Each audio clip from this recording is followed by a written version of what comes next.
Hello बच्चों, आइए इस प्रश्न को देखते हैं। वैज्ञानिक द्वारा अपने निरीक्षणों के आधार पर की जाने वाली भविष्यवाणी को कहा जाता है। विकल्प ए कानून, विकल्प बी थ्योरी, विकल्प सी सिद्धांत या विकल्प डी परिसंकल्पना।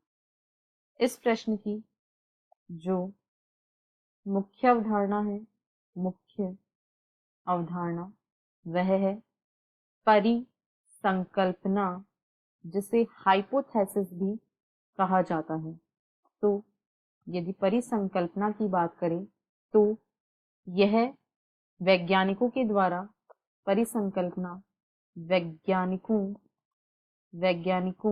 द्वारा अपने निरीक्षणों के आधार पर वैज्ञानिकों द्वारा अपने निरीक्षणों के आधार पर की जाने वाली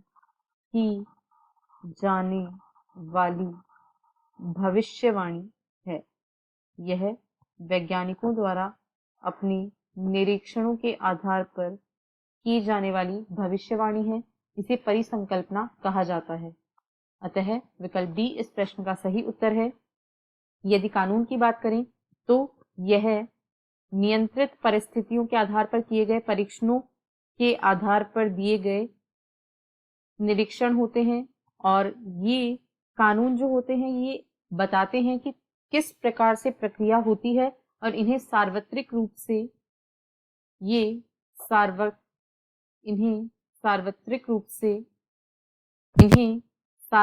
रूप से स्वीकार किया गया होता है। अतः यह गलत है।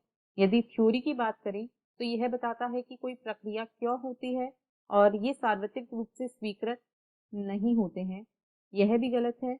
और यदि सिद्धांत की बात करें तो सिद्धांत जो है ये वैज्ञानिक नियमों और कानूनों पर आधारित विचार हैं, जिन्हें आमतौर पर वैज्ञानिकों द्वारा स्वीकार किया जाता है। अतः ये तीनों गलत हैं और विकल्प डी सही है। आशा है आपको प्रश्न समझ आया होगा। धन्यवाद।